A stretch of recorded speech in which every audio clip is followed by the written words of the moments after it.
lines and you see that player almost taken out. And you know what? Those players up there are pinging exactly, fighting with Aton. Aton about to take that one out. We're down to a 4v2, 4v3 situation. Does not work though, but actually Syndicate does get a knockback, and just as I say that, they are finished out. 4 kills. But is able to get that support from the rest of his squad and just abuse Mazex's. Solitude stayed in that vehicle. Totally forgot it was. They're taking shots at everybody. Yeah, at this point, it's just YOLO send them, be able to save them, and to be really had. And yeah, that's one. I think that's easy confirmed for Sam just as well. So scrappy fight. It's all around everyone. 1v1s left and right. And oh, Chico gets drop shotted. losing 1 for 4 points. That is solid. A7 though, in the fields, trying to avoid the gunshot from. Olo goes down, force to hop up, and that's the one for HH. HH might just spray the grass here and take down the rest of XSET. Nerves to steal from Boring Protocol, but will it be enough? They do get the revive, but the shots are here from Ghost. Fame Boys looking to trade one back.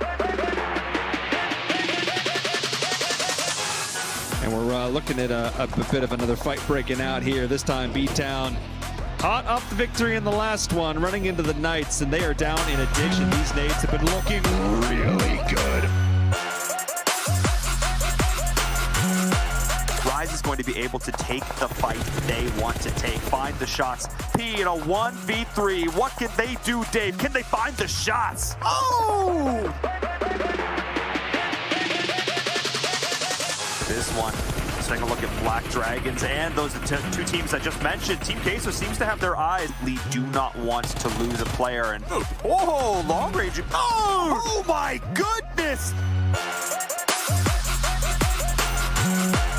Put out the pressure. They'll get that revive. XSET full sending again. This time into Ogilvy. J7 is not. Kill switch is done, and Thurston.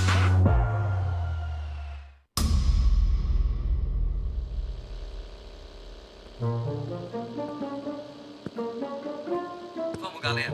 A gente consegue.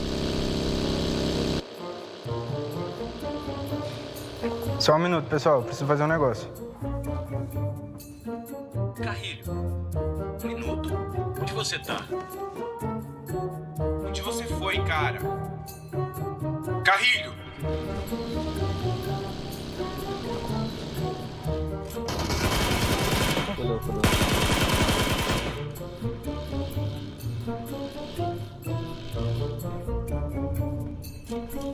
Carrilho tá FK?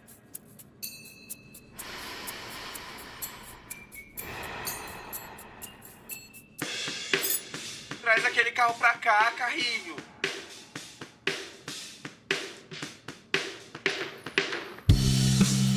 O que você tá fazendo, Carrilho? Calma aí, pessoal. Já vou. Você tem que aprimorar seu jogo para trazer o Chicken Dinner para casa. Volta aqui. Ser um campeão de PubG Mobile também precisa de criatividade. Para de ficar zoando e vamos matar esses caras. Calma, gente. Eu já tô indo.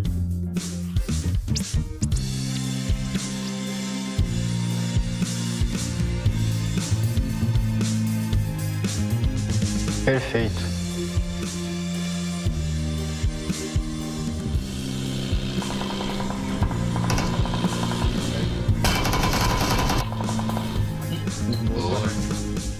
Eu disse que não ia demorar. Vocês têm que acreditar. A gente conseguiu. Tá bonito, hein, Kaká?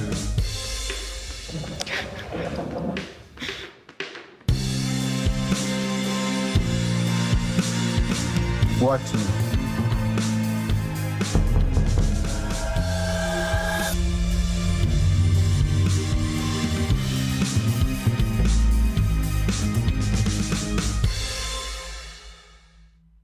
PubG Mobile fans around the world, welcome to the 2021 PubG Mobile Global Championship. To the top teams across all regions, we have a message for you. The Middle East. You have proven your worth. Now, Make your formidable debut on the PMGC stage. South Korea, forget the past. This year, show the world you've ascended. Remind the world of South Korea's raw talent. Japan, you came so close last year. But what doesn't kill you only makes you stronger. Bring it back better than ever. The Americans, you're the alpha dogs that dominated the West. Now, lead the pack on the world stage. Southeast Asia, you took down so many strong teams on your journey to the top. It's time for a comeback on the global stage. Europe, it's now or never. Push your limits and surprise us all. This is the moment to create your legacy. South Asia, you were the dark horse of 2020. Amaze those who would underestimate you again. China, you carry the crown of last year's PMGC. Now, with everyone's eyes on you once more, can you secure back-to-back victories? PMGC needs a champion. The world needs a champion. Who will stand victorious in the end? Who will be next to glory?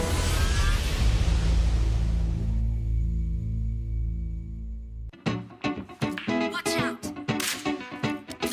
Get it, get it, get it! Watch out!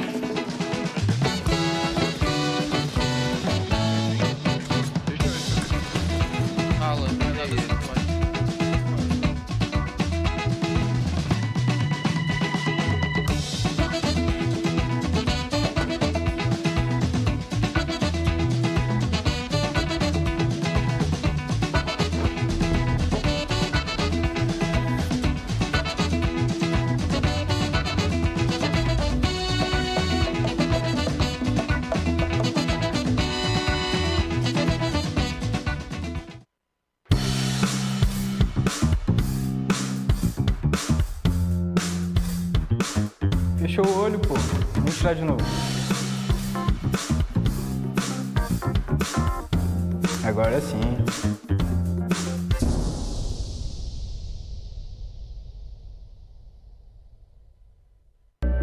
I saw the first light, the first steps. Now I see much more. I capture Earth in all its beauty. I see action. I see drama. And I see it in the finest detail. Moments of inspiration. And the first steps. I am the 1+9. Hello, PubG Mobile fans. It's almost time to bring together the world's top teams for the PubG Mobile Global Championship 2021. This year's PMGC has a total prize pool of $6 million for teams and players, and tons of great rewards for our fans as well. PMGC will consist of 2 stages, League and Grand Finals. The League phase will last from November 30th to December 24th. During the League phase, teams from the Americas and Europe will compete in the West League, while teams from Asia and the Middle East will compete in the East League. Each league, 20 teams will compete on Tuesdays and Wednesdays for 16 slots to compete on Friday, Saturday, and Sunday in that week's Super Weekend. The total Super Weekend scores over the first 3 weeks will determine which 16 teams will compete in the PMGC League Finals during the final week. The top 9 teams from the East League Finals, the top 6 teams from the West League Finals, and a special invited team will advance to the PMGC Grand Finals. The PMGC Grand Finals, which will take place on January 21st, 22nd, and 23rd, will determine the PMGC 2021 Global Champions. Who will be the next to glory? Don't miss a single minute of exciting PMGC action.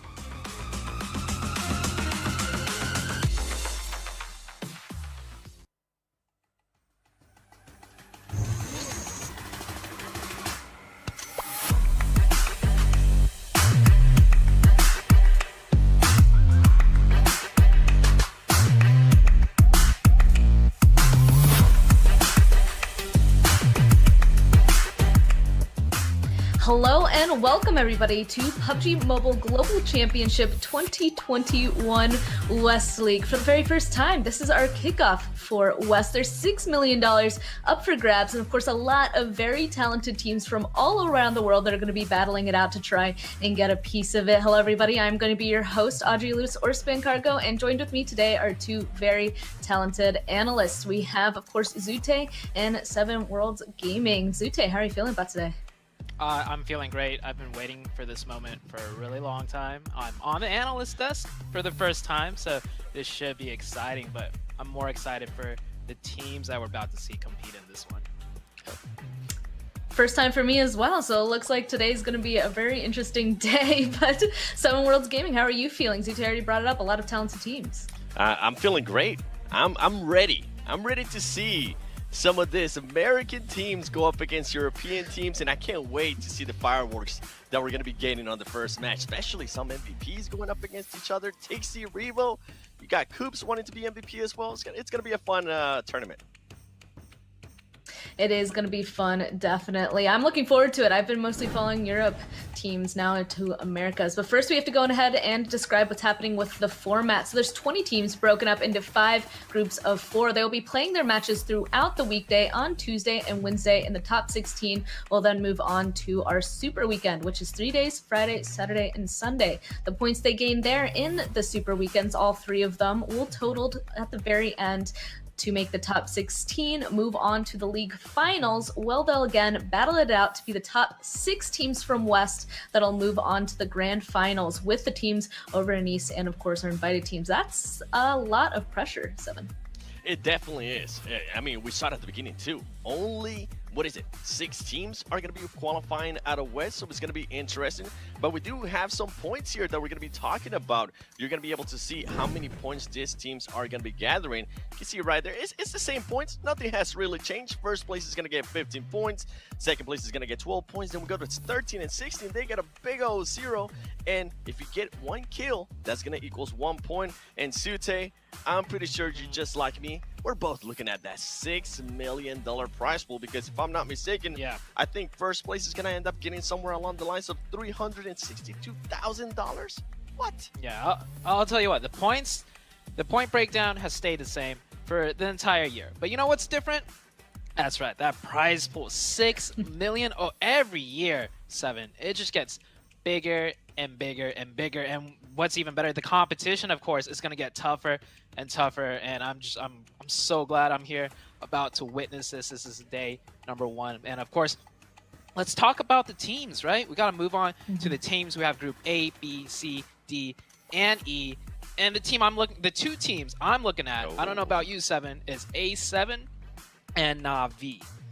Man, why you gotta take my pick, Sue? Huh? You know, I even talked about the MVPs already. That's definitely 2 teams I'm gonna be looking at. Another team that I'm gonna be looking at that was quite a surprise, especially if you guys were looking at the Americas Finals, was Team Queso. This was a team that was completely different than what we're currently used to, at least from the past. And then I am going to be looking at Ghost Gaming. That team didn't even get a chance to play in Americas. They haven't really been able to play it in a while now, I guess almost a month here in the competitive scene in a way. So I'm going to be looking forward to seeing how they're going to be doing. How about you, Sven? Which one out of all these amazing teams are you going to be looking at? That's, of course, a really difficult question, but, you know, being able to follow a lot of teams from over in the Europe region, I'm going to have to go ahead and follow, obviously, Na'Vi, Unicorns of Love, and I think Papara Supermassive Blaze, I gotta say, I really like how they play their matches. So those are the 3 teams I'm specifically going to be keeping an eye on, personally. Definitely. I mean, Sue, we got to mention them, too. Footballers! I mean, I know Mustache Dave is going to be so happy seeing that team back here in PMGC, especially for the West League. And man, I cannot wait to get started and see what these teams are going to be able to do, especially with some of the up-and-comer teams. If you're wondering, we do have Besiktas Esports. That team was actually changed with the rosters of World. I think it was called something along those lines. So if you are seeing that team for the first time, they did get that rostered. So that's why they currently have a different team name. Yeah, and you mentioned the MVPs, right? We talked about A7, Na'Vi. I think one big pick that we didn't mention is PK. The Knights, Coops, really big star player. But let's move on to today's matches. We got 5 games today. We're going to bounce back between Erangel and Miramar. We will throw Sandhawk in, but not today. Today it's going to be more standard. The 2 maps that less RNG oriented, you could say. What are your thoughts on the 5 matches today? I'm excited. Yeah, for so him. I'm super excited for him. So sorry about that, Sven. I mean, Erangel, that's the one that we're kind of used to seeing, right? Miramar, we have seen Miramar kind of pop off every now and then. We've seen Miramar be as hectic as Sandhawk can be, so it's going to be interesting. And keep in mind, Groupie is going to be sitting out on that first match.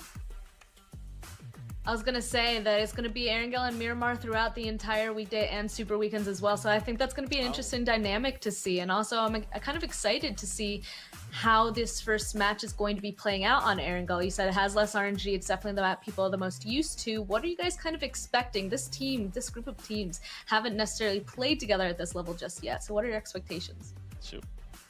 Well, the thing I'm looking forward to the most, we talked about A7 and Navi already, but let's focus it down onto the map. Erangel, both of these teams drop, and they pretty much drop right next to each other on that northwestern side up in North George Bowl. So that's going to heavily impact how these teams do, and rotations-wise, I'm expecting they're going to be running into each other a lot on the map of Erangel. What are your thoughts, Seven?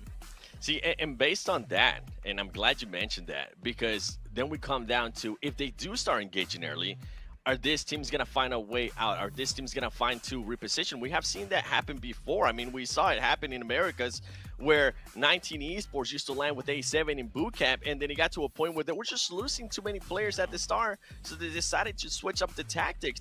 Another team I'm going to be looking for, you mentioned it perfectly, Knights. I want to see how Coops is going to be able to do. I am definitely looking forward to seeing how Xenox is going to be able to perform at this stage. Is he now comfortable enough with the team? They have had a lot of time to build up that chemistry. How are those 2 big gunners from NAs in Xenox and Coops going to be acting here when they have some of the new people, new faces, right, from Europe coming up facing them? Now, I'm going to have to interrupt you really quickly, of course. We'll go ahead and answer that in just a moment. But first, we have to, of course, shout out our sponsor, OnePlus 9 and 9 Pro. With flagship performance, an immersive 120Hz display, and hyper touch technology made specifically for gamers, the OnePlus 9 and 9 Pro are your best shot to climb the leaderboards. Had to point that out really quickly. Of course, we can continue on with the conversation now, and we'll see, as you said, if these teams are going to be kind of changing it up, because this is a new territory for them with these teams. So now, Zute, if you wanted to go on ahead and talk about more what Seven was talking about with those thoughts. Yeah, so like this is the regular week. With what we want to really focus on is the super weekend. So teams just need top 16 to get into the super weekend where the points really matter. So I'm expecting a lot of teams to fight for their turf right now. Like I'm expecting to see some hot drops. I know Pachinki and Picado, the center of the map,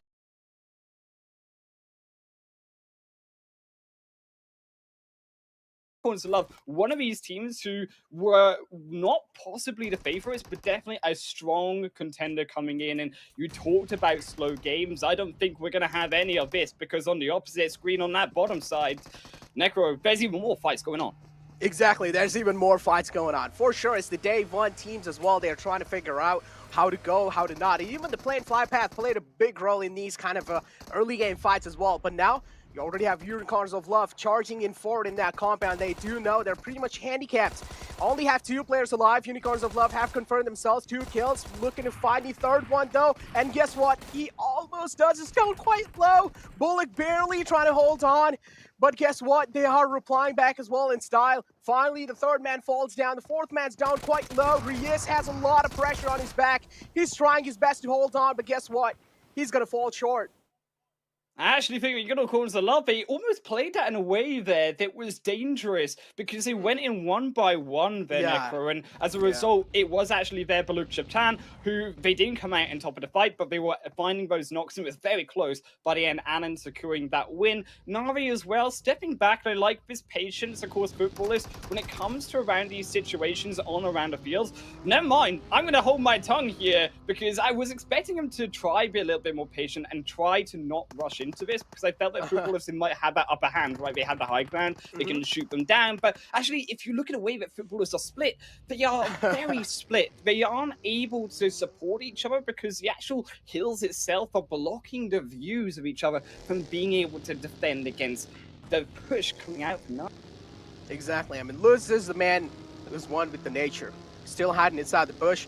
He needs to make sure he's staying alive as long as possible. It's just the first game. I do understand there's going to be a lot of jitters as well. The mental game plays an important role. And this is where the first day is where it kind of players do tend to have a lot of shaky aims and stuff like that, but it's no problem. It's no problem. They are still going to be having a few more games in the forward. Even if first game is kind of slipping off, they don't really need to worry about it much. But guess what? Football is one man falls down. It's Rom. Lutz's ball has been spotted, takes a few shots, but he swallows that one. Yup, whizzing past him. He's quite lucky to be alive. Oh man, Footballers are getting destroyed, of course. A7, we talked about potentially them being up towards the northern side, but we have to step back a little bit and look, of course, at the rest of where this zone is happening, Necro. And it's not going to be easy for the first game for the West. It could not be other angle than a South Island zone here for the first game, and you can already see the bridges. These are where the teams are going to be contesting the most. I mean, the Western Bridge in particular, look at the amount of players in around this section. The East, yes, except they control it, but it's chaos compared to the other side. It's a complete chaos for sure. As I mentioned, the planned fly path played a huge role in this early game kind of fights going on over here. I mean, again, League Days isn't really where you're going to be expecting a lot of teams to show their strategies, right? This is where they try to take things a little bit slow. Super Weekends is where what we're really eyeing out for, because that's when teams start to try hard. That's when team play that survival and tactical game. I actually think Team Queso here, one of these teams who can prioritize. Again, when we talked about that chaos on the Western Bridge, Necro, you can see in the way that they are waiting and waiting and waiting for all of these players to come up from the edge. You can see it's pretty disastrous right now for Ghost. The American representative #1 is getting dismantled in this first game by Team Queso from the rest of America's, and they will not be stopped by that #1 rep. They are out. Ghost eliminated in 15th position. I think a big surprise considering that we actually perspected potentially Ghost. They didn't make it into the PMPL Americas in full split. We wondered where they would sit because of coming in qualifying for the PMGC points. A different call, I think, coming from this first game. They've got a lot to show still. They have a lot to show for sure. Ghost Gaming be taken out just like that. That's quite an unfortunate thing for sure, but I'm pretty sure, as you mentioned, they still have a lot more games in the future as well to go. Eastern Stars swimming their way all the way down to the military island. It's pretty understandable as well. At this point in time, all the bridges are completely sealed. They're packed. It's being camped by a lot of teams. On the right side is Exit holding down the bridge, and then on the left side is Black Dragons making sure no one's going to be crossing the edge lines. But still, this zone has screwed a lot of teams over, and already we have started the day off with a complete chaos. I'm not gonna lie, I am finally so proud here, Necro, to see a use for the paraglider. I have been waiting for so long to see that on camera used properly, and to see them come out from the hilltops of Milta in on towards Novo completely mitigates actually the use of those camping in around Nova. Of course, they aren't as far up front to be able to capitalize on those approaching onto the shoreline, but I think it is something that teams are going to be aware of coming in later on. And for a long rotation like this that Eastern Stars, despite still are going to have to take, it is going to be difficult for other teams, potentially like A7, who are also making that journey towards Milta. If actually you do see the likes of Eastern Stars, then do what we're saying, camp around that ocean side to take those kills that are pretty free and available. They definitely are pretty free and available for sure, but again, you're going to be having the pressure, man. You're going to be having the pressure. You never know what team's going to be waiting for you at what direction or when you're going to be getting shot down. You always need to watch your backs as well. What I'm really worrying over here is that how is Team Queso going to be making it on the other side of the bridge? Because Black Dragons isn't letting that spot go. And Team Queso as well, they do want to take this bridge no matter what. They're slowly and steadily trying to march in forward. But Black Dragons, they have their eyes dead locked on that bridge. Team Queso as well, taking things pretty cautiously. Knights, on the other hand, still on rotation, making sure they're putting themselves in a kind of a good spot. They are still all the way on the northern side. They still need to make it down to the military island. Few teams, including A7 as well. I do want to see what kind of route these guys are going to be choosing. I'm going to be honest here, Necro. If I didn't have 4 paws, if I had 4 wheels, I could be a car. And I just love these vehicles. I love the use coming out of not only the cars coming in from the north side, but actually what Unicorns of Love are doing. It's not on the map, but what we can see ourselves, because we're sneaky casters and we see the map feed, Necro, is that Unicorns of Love, they came in rotation on towards the beaches of the south of Novka. Something I really admire and something that's going to help them a lot, particularly if the zone had shifted up north. It could have been risky, but because they are away from all of that action onto the north side, you're going to have a slower game. They've already confirmed these kills, of course, from BC previously in Pachinki, and now actually all they have to do is just try to find that positioning, and they got priority to do it when you have those high hills and towards the south of Sosnovka. Exactly. Those high ground as well in the end is really an important thing that teams do want to eye out for. Again, a good positioning is what's going to be helping you win this game. And as I mentioned, up till now, things have been pretty just all over the place. We haven't really seen like a complete systematic game up till now. It's just teams going for that early game engagements as well, playing fly path as well, kind of screwing a lot of teams over where they wanted to go. They couldn't really make it that far.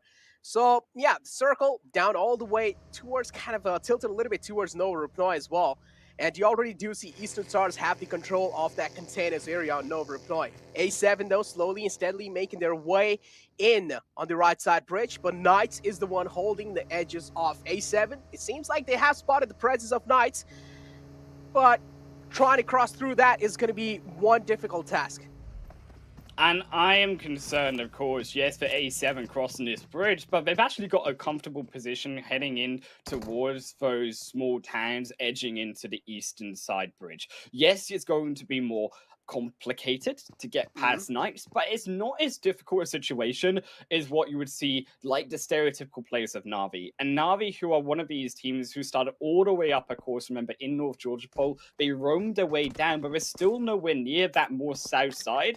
And they actually are probably the ones who have the harder time getting in onto this zone, particularly because this zone in phase 2 and now coming into phase 3 has already shifted directly opposite to them. It's gone actually to that southeastern side of Novo and actually away from Sosnovka military base, and that's congesting a lot on how long it's going to take them, Na'Vi, to rotate in onto the South Island. If they can manage that past, of course, Team Queso, past, of course, Black Dragons, and somehow manage their way into zone, they're not going to have the information available to them like those other squads already there, and they're going to be playing in the dark, actually, for a lot of this game, which is quite scary indeed. Exactly. Late rotation, it means you're not really going to be having that much amount of info as the teams that are already in the circle they have. As you beautifully mentioned as well, they're going to be pretty oblivious about what exactly is going on. Na'Vi, they made quite a late rotation. They're still trying to get through it. But again, as you mentioned, going past Team Queso and Black Dragons, man, I don't know. I don't even know if they're going to be able to make it past because there's another team that is heading on the same bridge as well. So it's going to be complete chaos on the left side. But on the right side as well, there are a few teams that might just clash, including Knight, as I mentioned. A7 and Xset is the one holding off the edge. But I also like that little separation coming in from the side of Xset. J7 all the way separated out, trying to scout the areas. Took a few shots on himself. But guess what? Footballists and Eastern Stars, they have caught their eyes. Right, of course, unfortunately, Footballers, he has been spotted. Footballers, they were already broken down 2 players, going to be broken down even one more by the next first blood coming through from Eastern Stars. And actually, I like this Eastern Stars position. This is something Eastern Stars do quite stereotypically inside of the PMPL West. They're not a team that you see go for the kills as much, and first 4 those are a lot more about positioning and drawing the opponents into an uncomfortable position. And I appreciate they're actually sitting on around these hillsides, not on the top, because it could be more difficult on those wider shifts. We're still in the early game to get down off the high ground, but by lingering along and actually on the outside, they're catching all of these wider rotation teams. As you can see, a lot of them who want to make that rotation in from the south side, like in a of course, trying to make it round, of course, we say that back side of the zone to then wrap around in more quiet fashion. Na'Vi, as we said, also going to be a problem, of course, coming in from the dark. Team Queso have prioritized this bridge excellently, and they take 6 kills already, and it just looks like they're going to be able to grab their 7s here.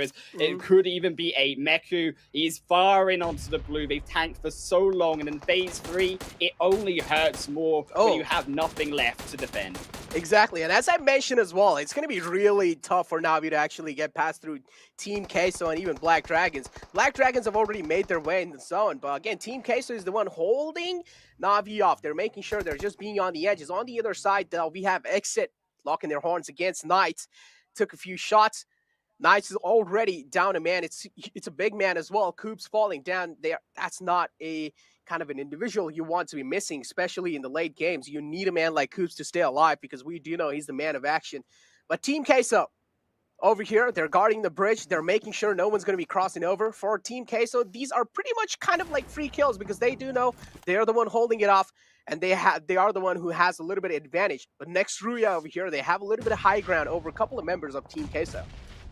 The difficulty, though, look at the amount of distance from that zone. Yes, next Roy are very in control of actually Queso with their kills, albeit, but they're still 1,200 meters, give or take, away from that blue. And it's only going to hurt more as we get into phase 4, phase 5. We start to pick up the pace. We start to come to the fastest point of that game, which is phase 5.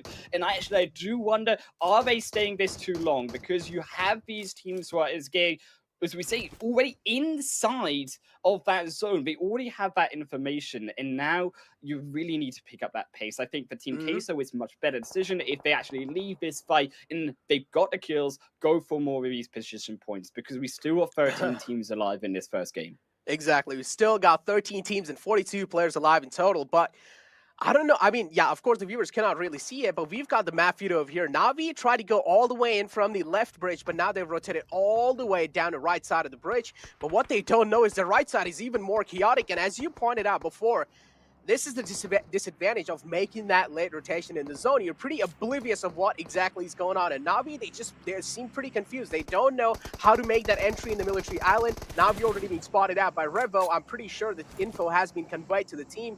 The player has reported the info on Na'Vi now. They are going to be in a huge trouble because Alpha 7 is on the team.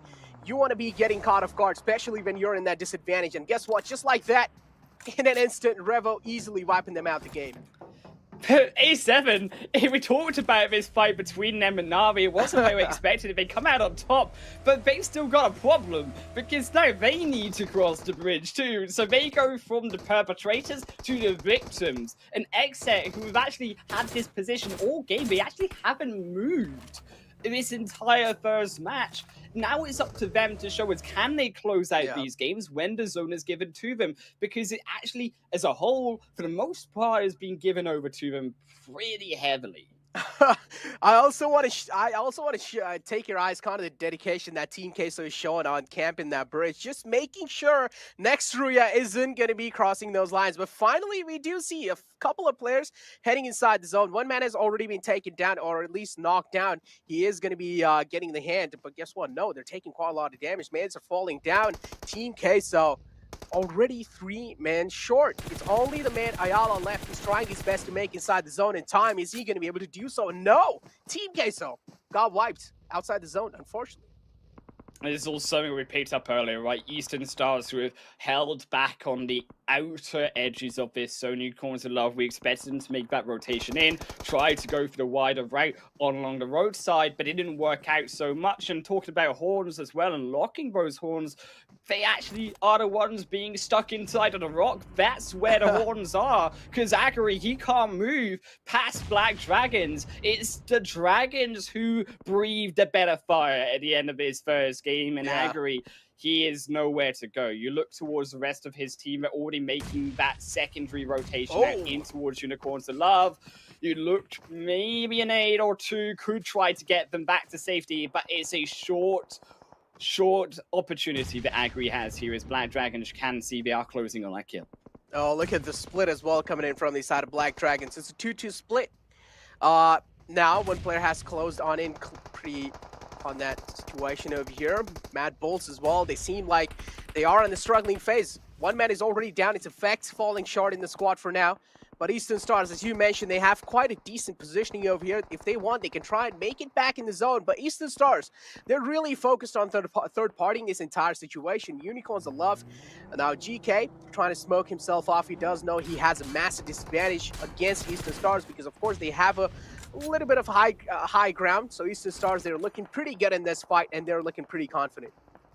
I actually appreciate, though, that GK First is using that decline there, we could say, from the hill to actually prone down Eastern Stars. He can't find him on the radars and actually can then step up, find the shots onto Apis. And Apis has now been put in a position where he has to rotate wide around that circle, could not join back to the team. So Unicorns of Love playing actually the lower ground properly. Have tried or maybe to take this kill onto Apis, but he's having none of it. Rokiz sniped away as he goes in first, but Apis immediately punished afterwards as he too tries to rotate outside of Papa Blue, as it will claim up both of them phase 4 into phase number 5, as they continually now have to move their way up further north. But Unicorns of Love, we talked about also that secondary rotation coming down from the south side of Mad Bulls, who still have 3 players alive. They sacrificed Agri, and Unicorns of Love, because Mad Bulls come in as that third party, there's nothing left for them inside of that zone, as it does move south for them if only they could have survived, because Mad Bulls now, they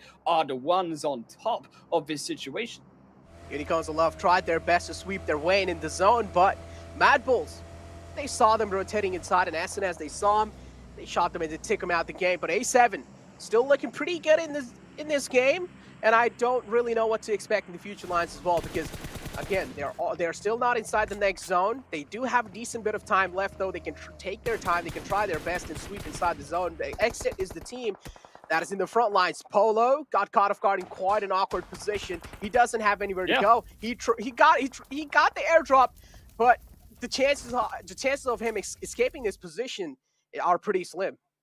But Nico, he's using the airdrop defensively, and I think that this is a mistake coming through from Exit, because they have had this position, this information of this specific area all game, and they've actually continually, time after time, slowly given up their position and given up position on the board as a whole to every other team around them. And A7, they had no contention out of Exit coming in onto that compound. And I think that Exit, they are lucky in this situation that the zone has stayed somewhat with them, because they are playing a very defensive game, a very passive game that I think isn't what we expected for a team who had the most control out of any of these teams coming in.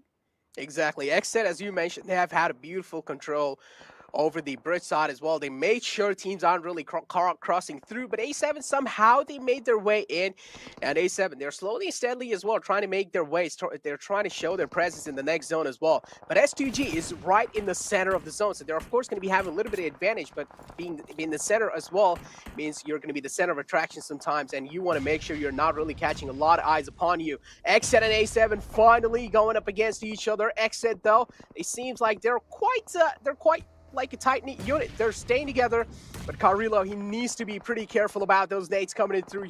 And Carrillo, finally, I mean, he has found himself quite close, but I don't really know where the rest of the squad is from him. Yeah, there is one more lad in the back lines trying his best to give that cover fire, but is that going to be helpful? That's the question. Right, you're looking Carrillo going in as that frontline flank, but also that back line is what you're wanting from A7 to step up, because Polo, they actually, as they wait for them to move around and switch to move around, it's the two on the back end that shoot first, and they're the ones who grab the kills for them. It's Polo striking back one, but there's no team to support him, and just like that Exit, they gave up everything. A7 took everything away from them. Oh, just like that, Exit being wiped out the game. A7 beautifully challenging that fight. I do like how they were kind of showing that split up as well. The guy in the back tried his best to give the cover fire, and that's why Exit didn't really have a lot of room to move around. Beautifully played by A7, but now Black Dragons, they have spotted a few players out in the front lines. It's going to be Mad Bulls. Agori makes his way backwards. The call has been made to try and play safe and try and play for their life. But as I mentioned, S2G were in the center, but now Eastern Stars are the one. They have a pretty great position inside the zone. They also have a little comp to play with. So Eastern Stars is the team that is looking the most comfortable up till now. An 8 almost finds Zachary. Black Dragons taking one back as they also cannot escape that situation coming down off the ridgeline. The zone only going to continue to now move further forward. It has begun to close up, and at 27 meters at this point in the game, 27 meters feels like 200 here, Necro. But also that does feel the same for Mad Bulls, because I heard Bulls, they can run up to 40 miles per hour, and I think I need to see that come out of them right now. Because it's actually the race of the Drake car, and also the destruction of the Black Dragons again, showing as if they are the better creature on the day, as Mad Bulls destroyed on the edge of the zone. Black Dragons just completely destroying them on the edge of the zone, as you mentioned. Didn't really have a lot of things to do around that area. They were kind of in cornered there, but now A7, they're still on the edges as well. Black Dragons, as you mentioned, looking pretty strong. A 4-man strong squad, A7 as well. They have 4 people alive. Eastern Stars, as I mentioned, they are all the way in the center of the zone. They are taking a few casualties on their name, but getting the fallen man back up shouldn't really be that difficult task for them. Now, though, Eastern Stars, who have been quiet actually for the most part of this game, Necro, they are the ones who have slithered their way in on towards the center, and it's A7 who I think now are far into the zone themselves, starting to have that contention, starting to have that difficulty coming in onto that final phase. As you can see, they are on an awkward position. You see actually the beautiful position from Mafioso is crucial in this specific scenario. Mafioso is the one that gives all the information to A7, and it's actually very important that Mafioso does not take these fights. Plays it slightly slower, because if Mafioso goes down, then what is there left for A7 to really look at when it comes in towards that next center of the zone? They have been gifted an airdrop. It will actually work to their advantage slightly if they can try and put smokes down to it, have some extra cover coming out of that wide flank side, but it's only going to be little smidges compared to what is the massive defense actually Eastern Stars have been putting up in this situation right now. Exactly. I mean, the amount of info Mafioso right now is conveying to his team is absolutely insane. Eastern Stars are taking a few casualties on their name. It seems like they're getting shot from somewhere else. A7, though, they're going to be having a huge advantage in this one. Black Dragons from the backlines, third party in this entire situation. And they're the one, they're like, all right, Eastern Star, it's time to give up your compound. It has our name written on it. The final man is trying his best to fight back, but it seems like he's going to be falling short. Black Dragon now taking that compound for themselves. They have made their mark on it. It's all down, no, down to Black Dragons, down to A7 here, down to S2G. Necro, we are down to our final 3 teams, but it's still A7 who actually, with the phase 7 shift, they stayed quiet, and Mafioso is now the gatekeeper for the other 2 to enter in. You can see the nades are piling down on the smokes coming through from S2G, a slightly more defensive approach, but it's down also more particularly to A7. Can they defend in this situation where actually there is no cover for them to retreat back to? They have to stop Black Dragons, they have to stop S2G before they can get outside. But it's Black Dragons, with the help of A7, demolishing S2G, but in the distraction, Mafioso may have been caught. Is now Fosquison is looking to step up, looking to be the player for his team, but he cannot find the shots, he cannot find the angle. It's from the backside, it's GC God who takes the first knock, and Mafioso down. The front line decimated for A7. Can he still defend even more? There's nowhere to run for them, even more nades, and they've lost actually control on S2G as well. Yeah, Mafioso was the main key in that fight. Mafioso been taken down. A7 now handicapped big time. As you mentioned, GC God as well, they have a huge advantage, especially GC God in that position. He has the high ground over this entire situation. S2G is still struggling to get inside the zone. Nate comes in through, was quite close to A7, but guess what? A7 are caught in quite a difficult kind of a position over here. They're pretty uncomfortable. Revo, his head's being exposed. GC taking a few shots onto him. A7 looking decent for now, but they're bleeding. They're taking a lot of shots even from the front lines, even from the back lines. Black Dragons, I like the confidence they're showing in this final 3 teams when it's left. Now it's all down to that one last man alive from A7. So much burden on his shoulders. S2G as well being eliminated now. And well, guess what? man alive, and that's going to be it. Black Dragon sealing the deal on the first game, and just like that, they got themselves a chicken dinner with a banger of a game. I loved Black Dragons, the way they played that game. Of course, XL lineup stepping up. Huge for his team with those 6 kills, but 16 kills given over to them in total. Necro, this was a mega game coming out from Black Dragons in this first match, and I think this sets a tone actually for Black Dragons coming out from Americas to prove that actually they, as a Brazilian representative, are here to play. Maybe it's A7, but they are not the ones on top dominating this time on their region. Black Dragons, they came here to play, and they came here for revenge. And exactly, and they're doing so. Black Dragons, I mean, they were confident throughout the game. You saw how many fights they were challenging. They weren't really backing out of any kind of fight, especially in the final moments. I thought maybe Black Dragon would think twice before challenging any kind of fights, but no. Instead, they just kept on pushing. Eastern Stars as well. They got kind of third party from the back lines. From the front lines, it was A7. From the back lines, it was Black Dragons. So I kind of feel bad for Eastern Stars, but again, that was a good performance coming out from their side. But yeah, for the first game, it was Black Dragons who got themselves a chicken dinner. I actually think that S2G were one of these players who, or one of these teams, should I say, that actually were a surprise coming in. I think that S2G would be the team to come in on third. They played as much as it was these teams aggressive. We have to talk about those being quiet. As we look actually towards overall, it's also something that's interesting though here, Necro. Is just as quiet, just as loud. Yeah, actually, I mean, no, I've heard in my desk. Are we going to desk? Are we not going to desk? No, we're not going to desk. We get a little bit more time. Yeah, we're back in season. I get to say my point actually as we move into onto the highlights here. We get to break down specifically, of course, these teams to come out passive. But on the other hand, the surprise was actually, like Na'Vi found, was a lot of these teams were not as passive as we expected. Yeah, exactly, and especially that fight between Exit and A7. I mean, A7 played that beautifully, had a few men on the back lines, making sure they were providing that backup fire. But Team Case over here, I did like how they were camping on the left side of the bridge, but again, I feel like they should have also respected the zone a little bit. If they moved inside the zone a little bit before, they could have made it to late game as well, but instead Team Queso were too dedicated on that left side of the bridge, making sure any of the teams aren't really crossing through. Na'Vi, as you mentioned, got caught off guard, unfortunately. Mad Bulls as well in the end, as you can see. Pretty much, I mean, great showing overall.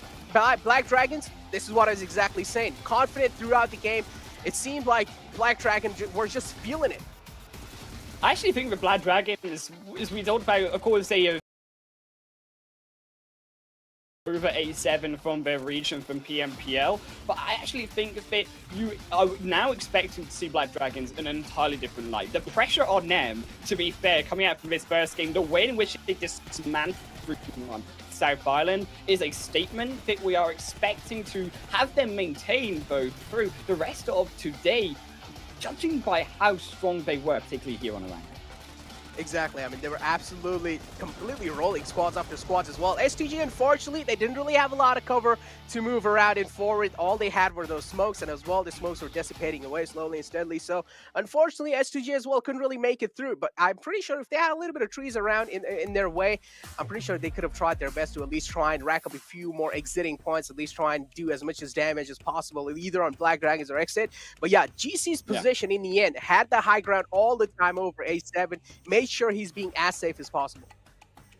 As safe as possible, but tell you what, safe as houses is our analyst desk. We'll see you guys over there.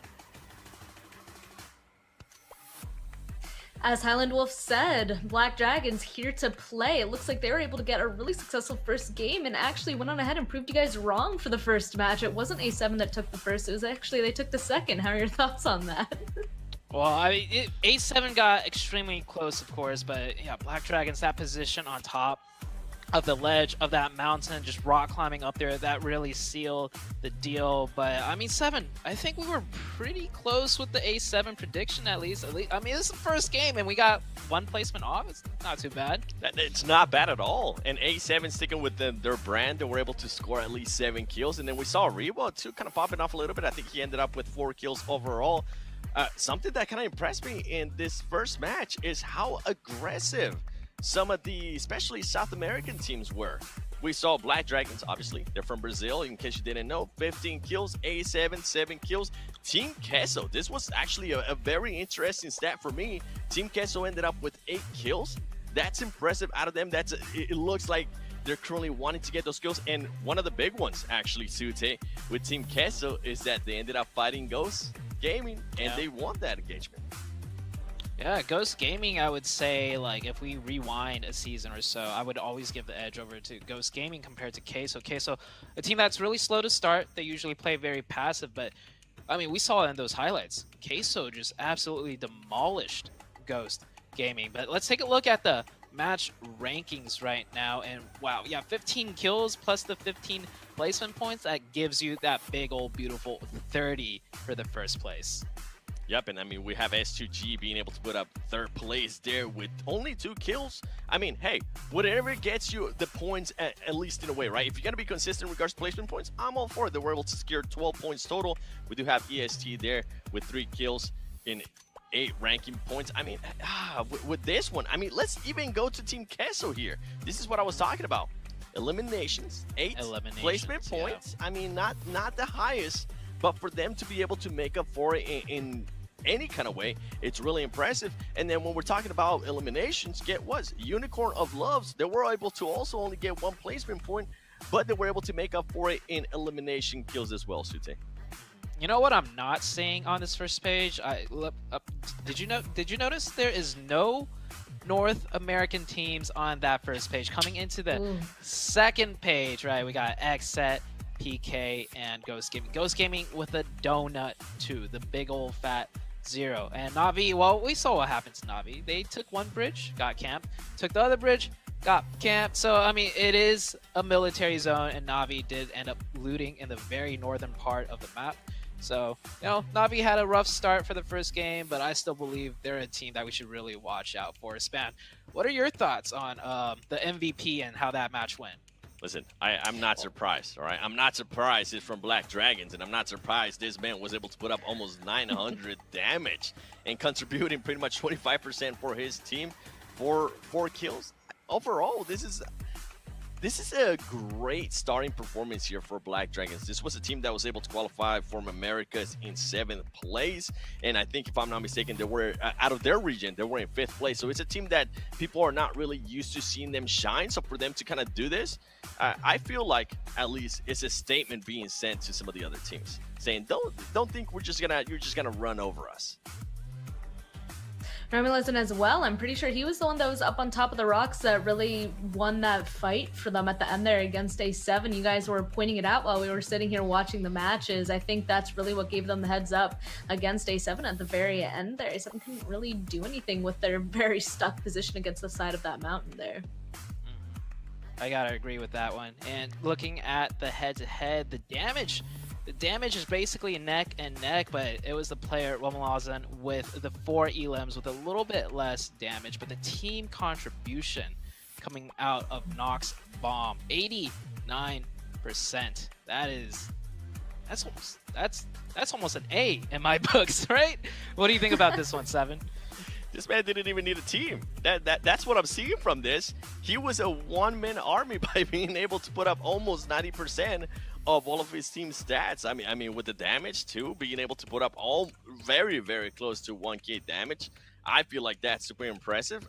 This is definitely a team that we're going to be looking at. I can't remember off the top of my head how many kills they ended up with. Actually, they ended up with 3 kills. So he ended up with all of the kills for the team. Definitely a player that I'm going to be looking at, Span.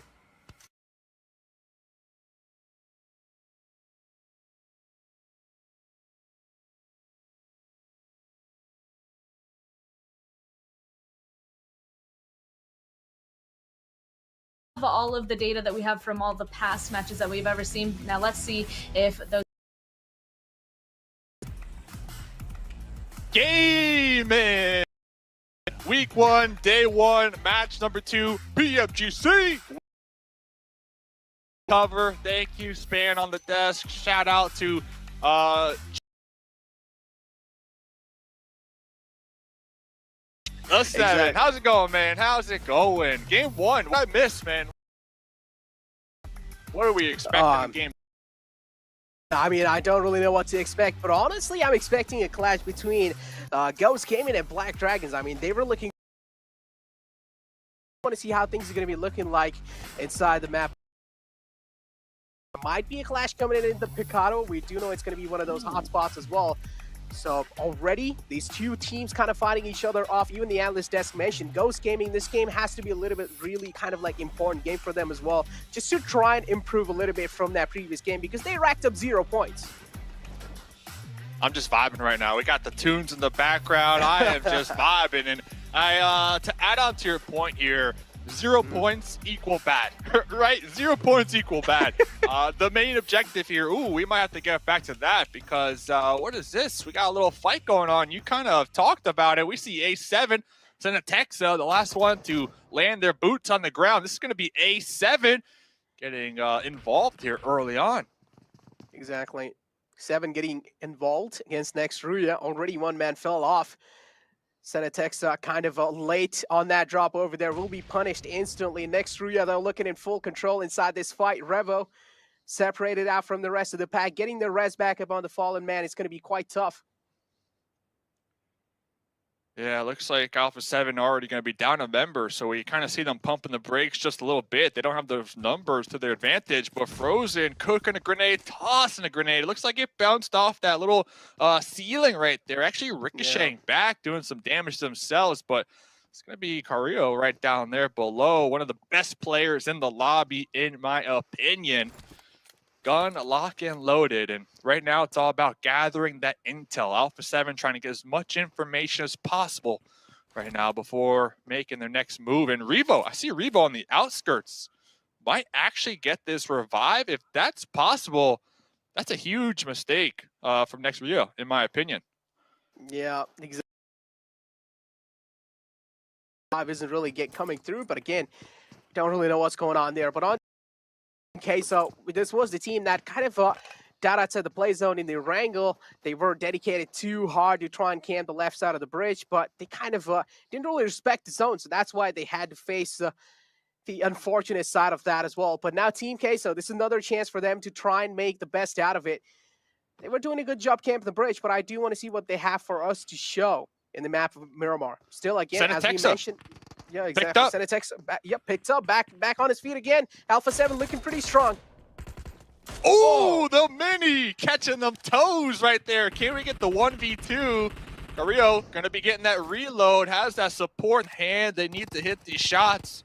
I see Mafioso in the compounds, but this isn't looking good. It looks like A7, after getting that pickup, well, things are kind of falling apart right now for Nextruya. Exactly. A7 started off with a huge disadvantage, and now it looks like they're looking pretty strong inside this fight. Second man falls down for Nextruya. Things looking pretty shaky for them. Kador is being pinned on top of the roof. Again, he can try and make sure no one's really pushing him on the stairs. So at least I would say that in this fight, he definitely does have a little bit of advantage with the high ground, making sure Revo isn't really overstepping his boundaries. Nextruya left with only... Yep, left with only 2 players. I don't know how they're going to be making it out alive from this one, or even are they going to be staying alive? I'm going to say yes, but only by a solo. Only a solo is going to be carrying that flag, trying to get those placement points. And we see Senatexa, a nice little ricochet here, trying to get that smoke deployed. And to me, that is a sign that there is definitely going to be a push up these stairs. Try to get this additional kill point. And you can't jump off it here. If you jump off, I'm pretty sure it does a lot of damage that they might even get taken out. So they have to defend themselves on this roof right now. Connecting, getting one. Getting one, but Senatexa, Vector, and Han able to come in clutch there. And that's going to be Alpha 7, 3 points early game. Last game, they got what? 7 kill points, second place. They're already on track to get those kill points once again. Exactly. Alpha 7 already starting to kind of map off on a good note. Already they've gotten themselves 3 kill points. Looking pretty strong. I do like how they played for the trade game as well in the end. But Team Queso, this is how the fight went off. Unfortunately, Furious Gaming, one man fell. Got him. Classic runovers, man. Miramar, right? All about those vehicles and utilizing them to really cover this terrain. Such a big map. And checking in with Ghost Gaming. Looks like they're not going to have any static early on. They're going to be as dead center as possible. And this is kind of that Ghost Gaming bread and butter. Every single map, they love dropping as center as they can get. They get a nice little compound, and they just wait it out. They play those zones, and they will have some vehicles to work with for the time being. But over here, what's going on? A little 1v1 action, possibly. Except Polo versus Footballist Lavazin. Footballist now closing in on this compound. Polo is the only man in the close lines. He does have his teammates, though, in the back lines. But what I'm wondering is, do they have a clear line of sight onto Polo's position? He's being pushed in. He's being charged in by the players. Nade quite close to Polo. Took a bit of damage. But Footballist, they are making their way. They're charging in forward, but guess what? The backup is there from the side at exit as well. Jay overexposing himself. Got caught off guard by Footballist. A beautiful contestation coming in from their side. Rom, he is not going to be stopping just at that. Finds second one. He does know where the rest of the players are of exit, but he seems pretty oblivious about the last man. Ooh. Yeah, it looks like Xset trying to rep that set, but Killswitch looking to just rep that surviving award, and they were caught out in the process as they tried to make that retreat back, pull back to J7. I really liked Soulk's little position up there on that second story. Really cheeky angle with that UMP. Yeah. And we saw it come in clutch. Now the question is, will J7 be able to survive? We still have 16 teams alive. Getting taken out right here, right now. 0 points. And if they have no kills, which they don't, well, that's going to be the goose egg. And that is not what you want here in game number 2. That's for sure. J7 with that Nate down to such low HP. He's getting charged on by the players of Footballist. They don't really need to do much. Yep, only one bullet, and that's going to be it for them.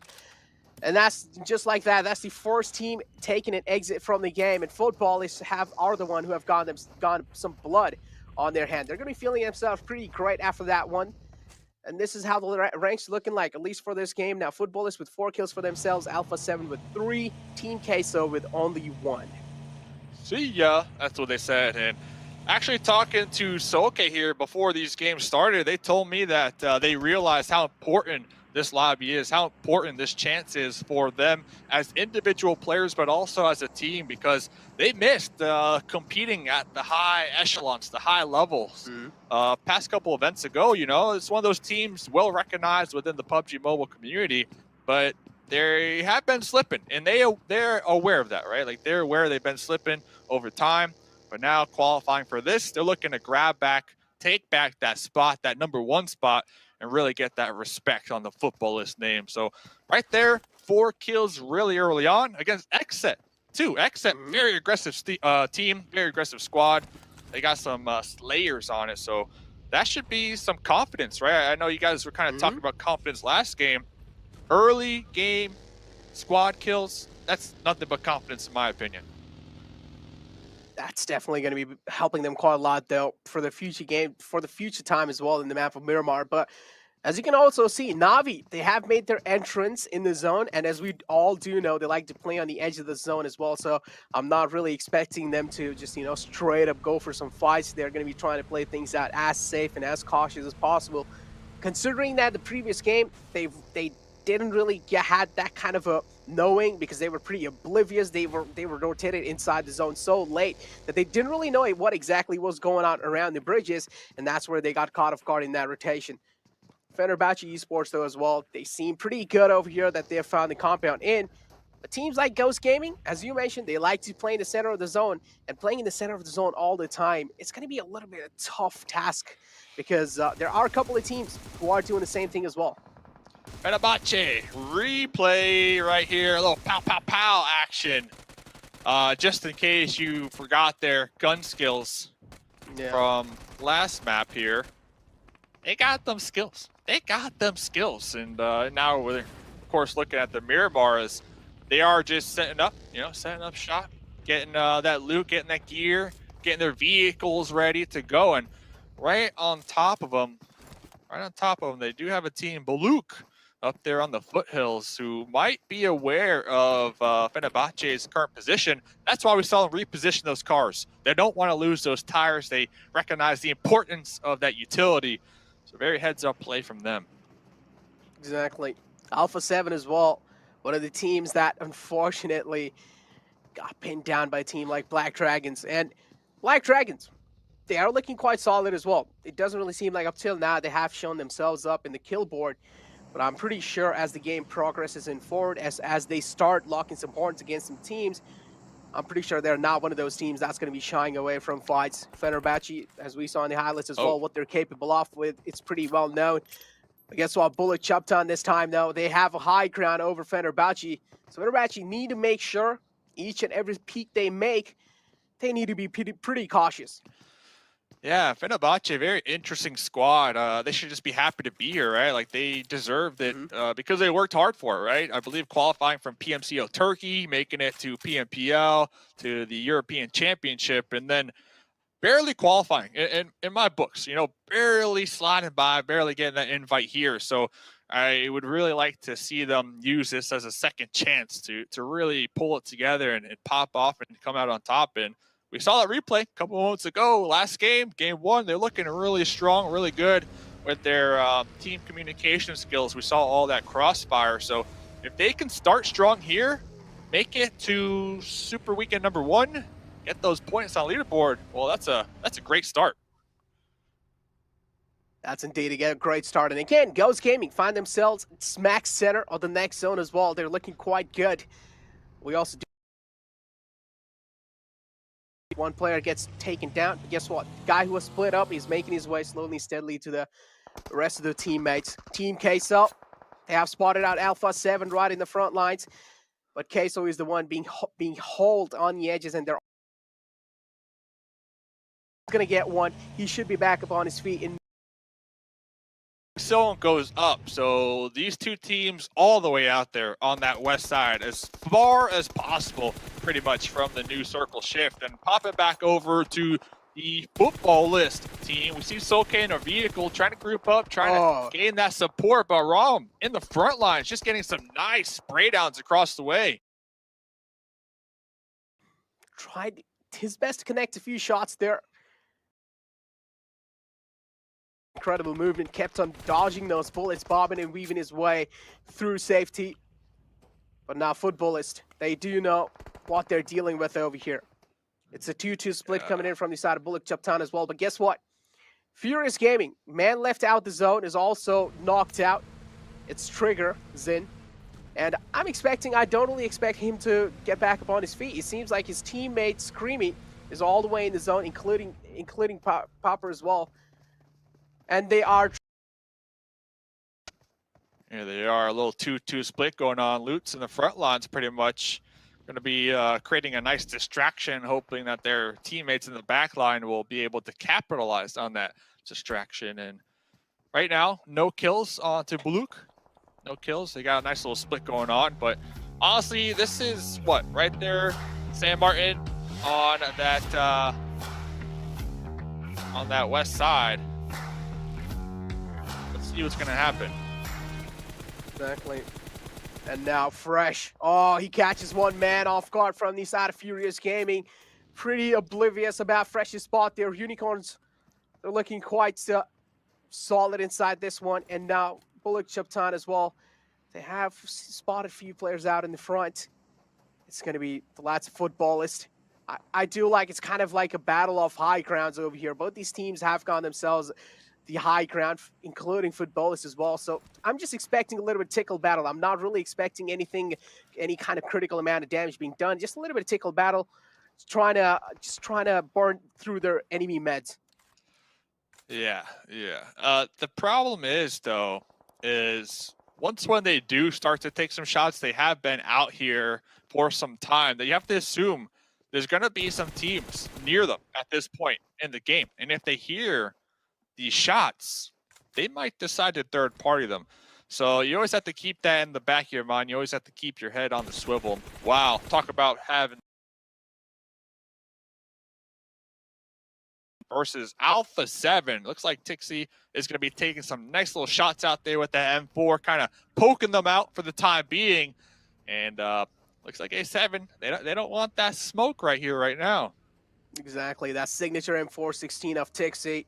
Took a few shots onto them, was able to connect a few though. Nothing really insane going on up till now. Na'Vi and A7, as you mentioned, is the fight that everyone is watching out for. Na'Vi, as we mentioned as well, they like to play on the edges of the zone. They take their time to rotate inside. They try to play on as much as info as possible.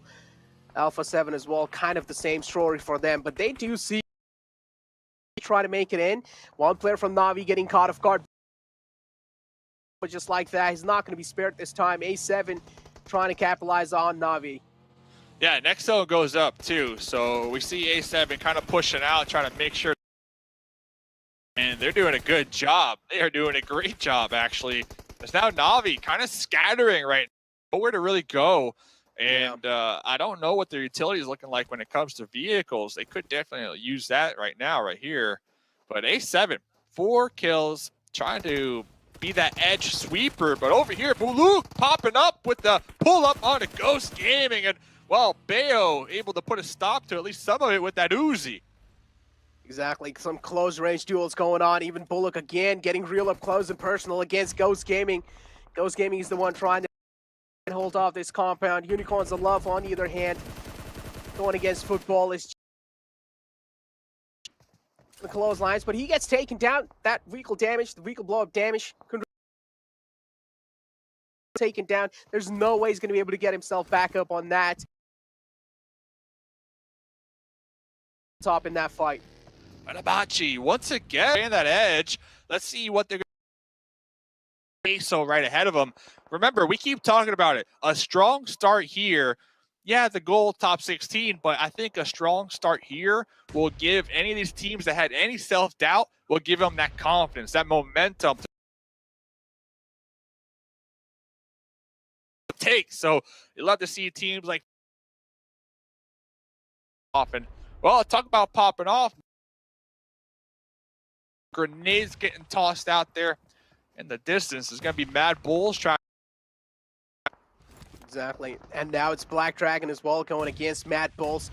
Black Dragon's, of course, going to be having that mental game on their side because they won the first game of Erangel. So I'm not over there. But Fenerbahce, one man being taken the game anymore.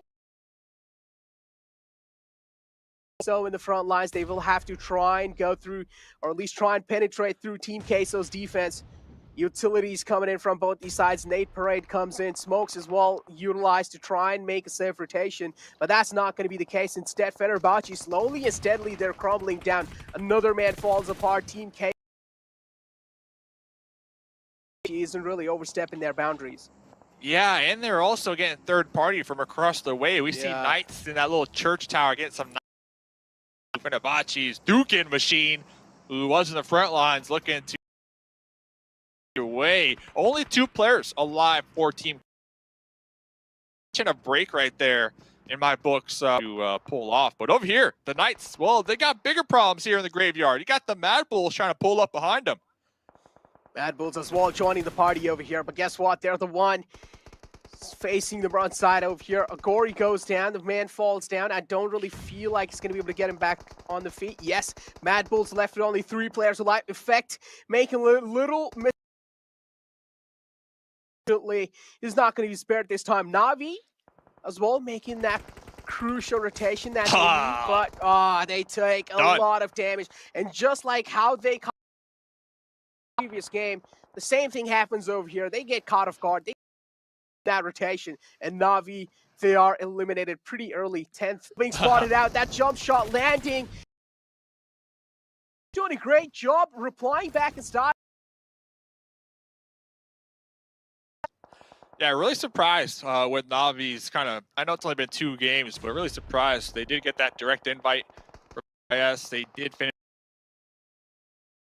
It's one of those teams that they kind of ramp up as time goes on, right? They ramp up, but you don't want to miss that super weekend. That's the spot. So top 16, the goal here. We're going to keep talking about it because that's pretty much the importance of the week. Another one of these teams representing North, being Fenerbahce at bay. Both teams on the edge right now. Exactly, both at the edge. Black Dragons as well, kind of over there. Golden is the man on the edge of the zone. Ghost Gaming and Fenerbahce. Black Dragons, as I mentioned, they're looking pretty confident in the Miramar game as well. Eastern Stars on the Black Dragon taking a few shots onto themselves. It's equal, right?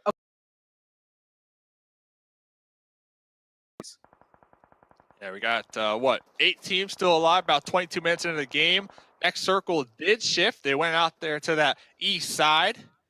Looks like East benefiting off of that one. And Mad Bulls in that graveyard. Remember, we saw them pull up a little earlier on.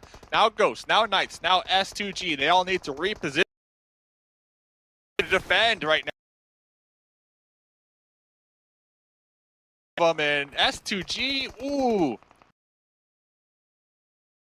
Ghost Gaming slipping off guard there in that bus. S2G as well, all the way on the right side. They aren't really showing their presence too much in the game. They're making sure they're being as anonymous as possible. But 3 shots onto them, Eastern Stars. One. Circle has shifted over to Eastern Stars, so they're looking pretty great up till now. But guess what? Knights catching one man off guard from Fenerbahce Esports. And he will be taken down and confirmed as instantly. Fenerbahce now left with only one last man alive. Mad Bulls spotting the rotation from Black Dragons. That was a way big of a risk taken. Black Dragon took the gamble, and they are the one to get down.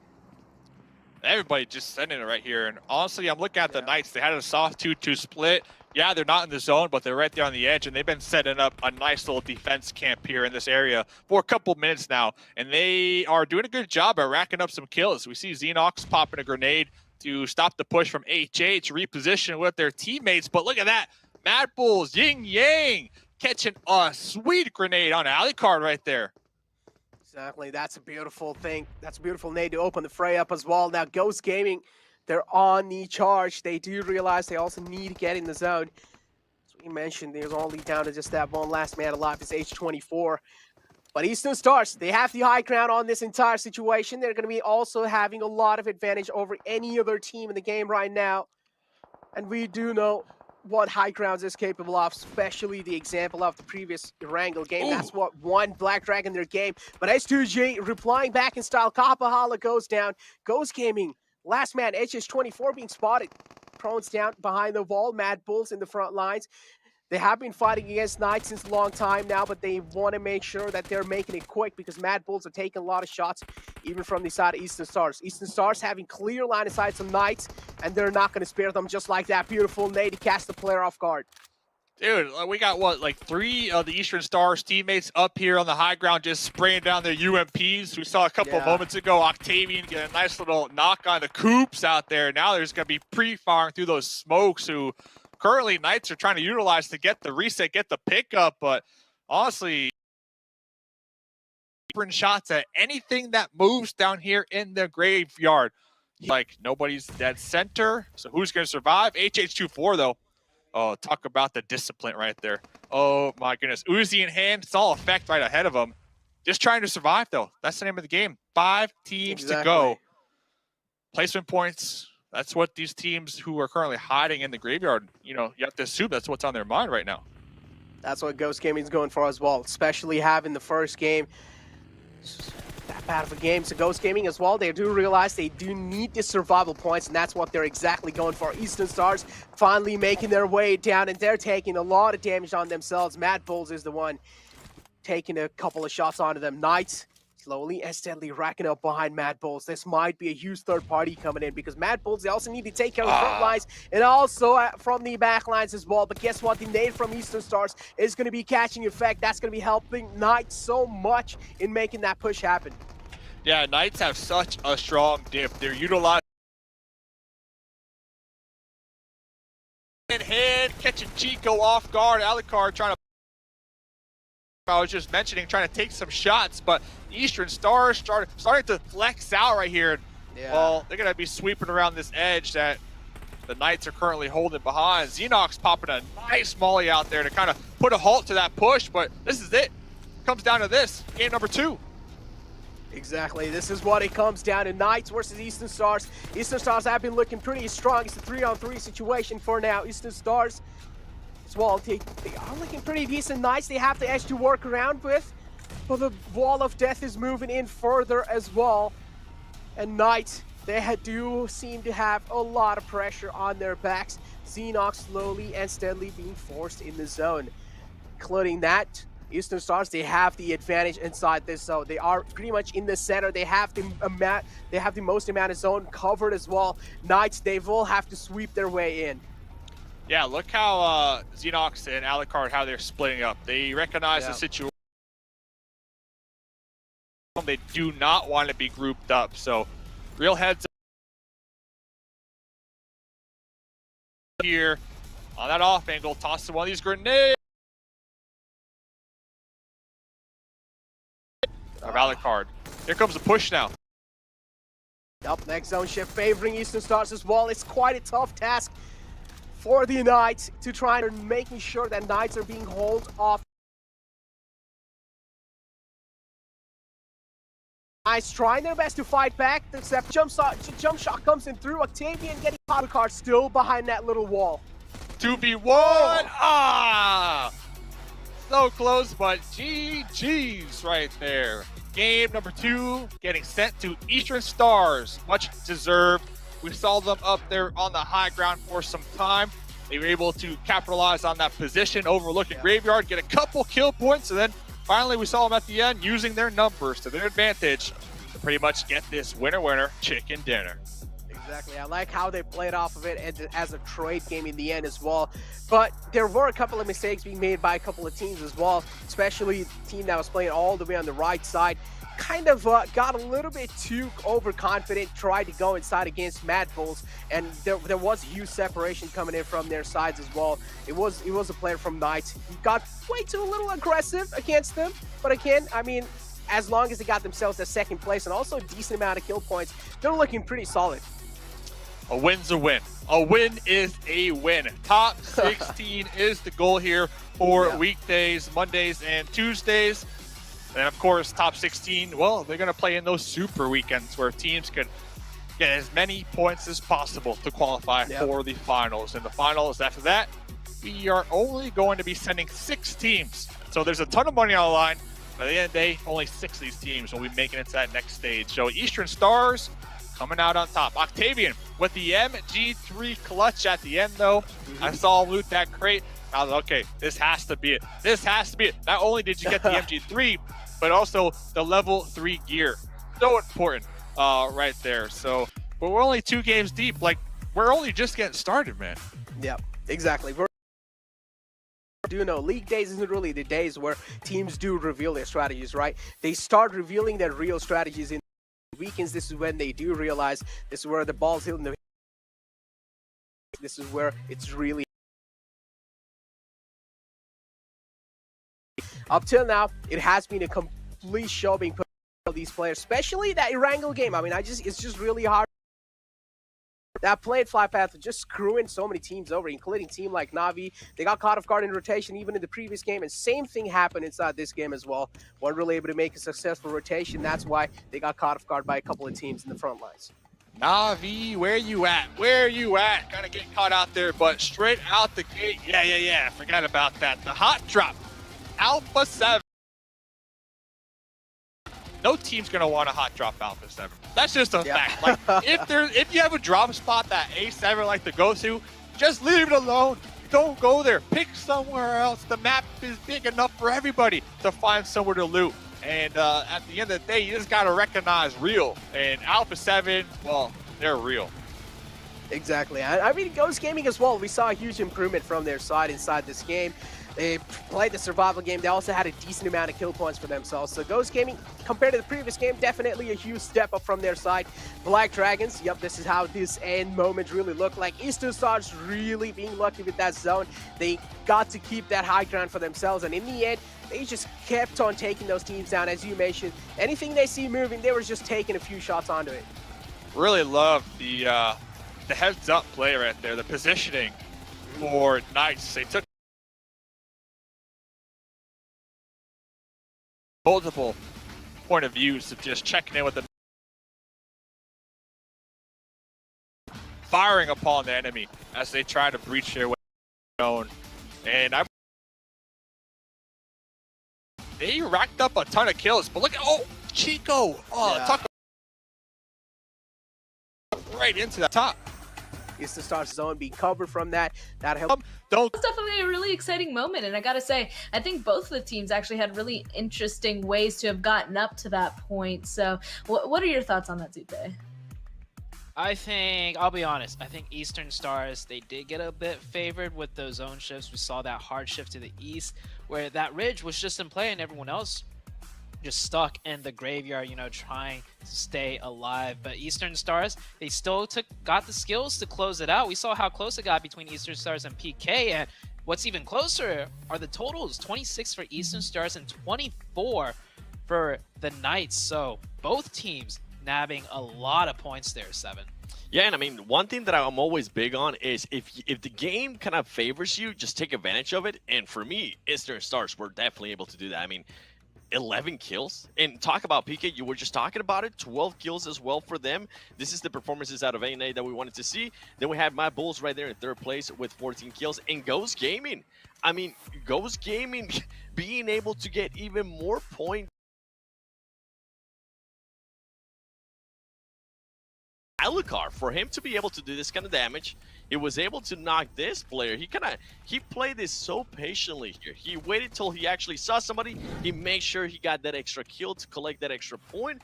And then at the end, he was able to knock one of the players. Unluckily for him, he just got caught from the side.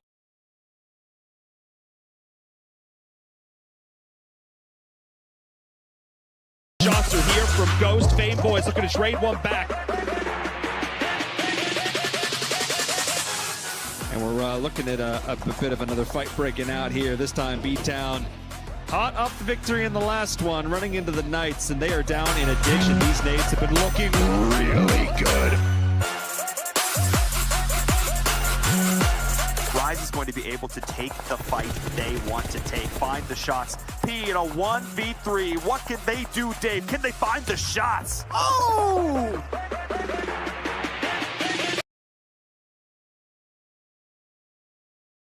And those two teams I just mentioned. Oh, long range. Oh my goodness! Put out the pressure. They'll get that revive. Exit full sending again, this time into Thursday. I saw the first light, the first steps. Now I see much more.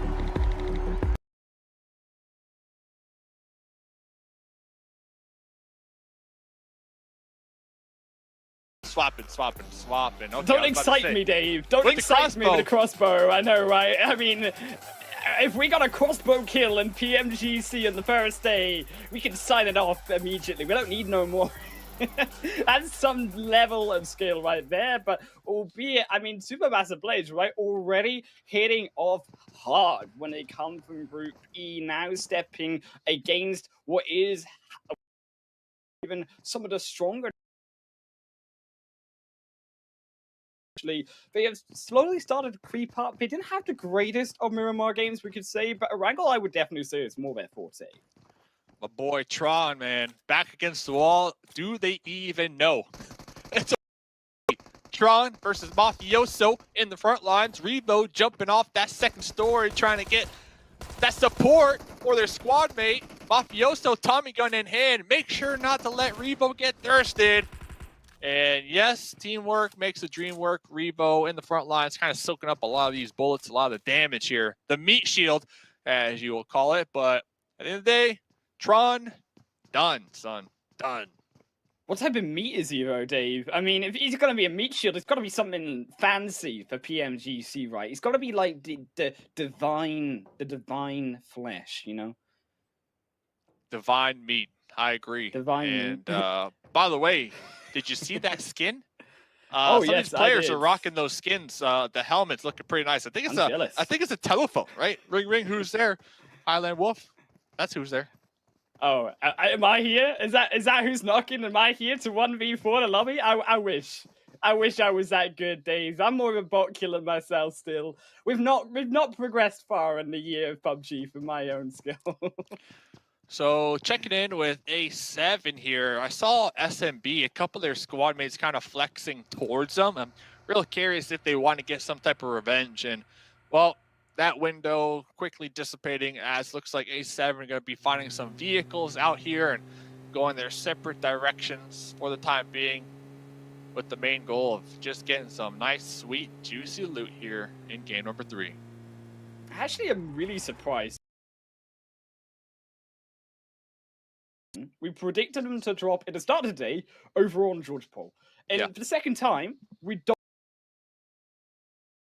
Of course, yes, they're not here. So actually, this has left it through to footballers to really open the door when it comes to North Georgia Paul. I'm actually really appreciative of what footballers are doing. They're changing it up and trying to take advantage of teams not being, of course, in this lobby and not being able to contest a specific area. I think that they, with this zone, are going to have a lot of priority footballers because they're going to be able to take advantage, likely of that Everest area. They're going to be able to take advantage of these bridges and actually prevent a lot of those wider rotations coming in, which you could assume come from the likes of Knights, heading and utilizing that northern side of Wrangle to approach back into that central zone.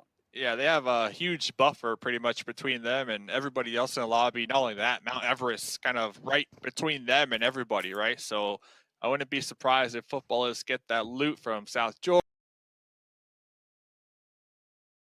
Kind of set up a camp for the time being because.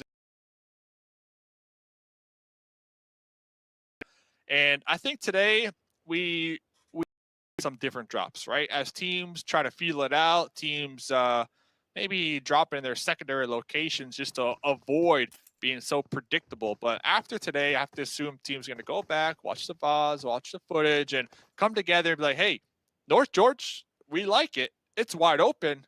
Why didn't we go there? Type of deal. And I think tomorrow we might see it get a little more tighter, a little more cleaner when it comes to those drop spots. But here's that skin I was talking about. PMGC, look at that. Hey, ring, who's there?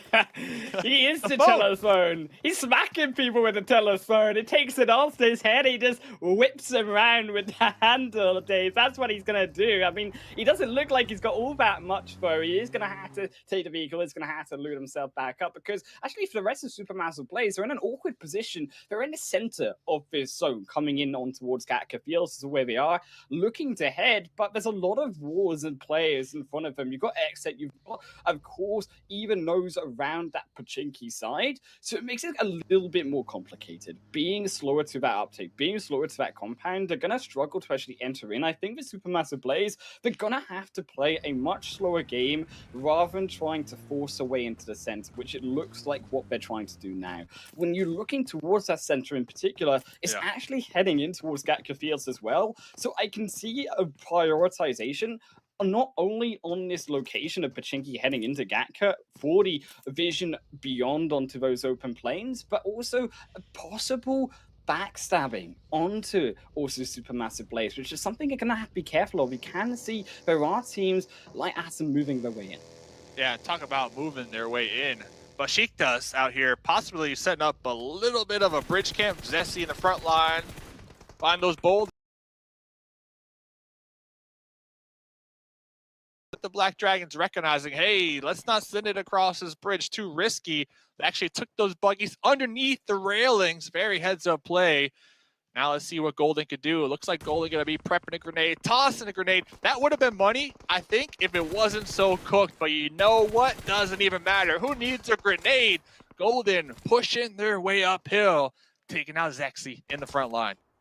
And it's all off the back of here, Besiktas not utilizing their strength. You can see that they're not actually defending each other's positions, and now they've lost the lighthouse position as well. BJK, they're going to start to fall flat, and this opens up complete control actually for Black Dragons, as we can see, to open this fight even further, and they're actually picking off one by one. Molly. It's a beautiful show. It's a Molly pushing out another BJK, expecting now Sun HP, I would imagine, to retreat back, because you can see that Foss Cuisin is stepping up for that third kill. Ring, knock, who's there? That's what they're saying here as Black Dragons taking out Recent, and if I'm not mistaken, Besiktas down to just a solo, possibly, as Golden going to be casually just running over that teammate that was up here on the tower, like you mentioned. And yeah, they had a solid camp, but they kind of let it slip through their fingers right there. Well, Black Dragon's coming out on top of that one. Let's move our way back through over onto Knights and around its cluster is where we'd mentioned potentially around that potato hill. It gets a little bit tricky as well, Dave. It's not so easy to control. It is one of those more flat high ground areas, and Knights feeling that difficulty of all of these teams, as we mentioned, also coming in the back. We specifically mentioned Atten, and they have actually successfully backstabbed at least one, but a revive comes out and a punish as well from none other than the MVP of NA, Coop stepping up, and I want to see this again. Reiteration of the rest of Knights stepping up, but also around Coop, just trying to utilize him, because when he falls down, you can see that they do start to struggle a little bit more, as we mentioned already on Miramar.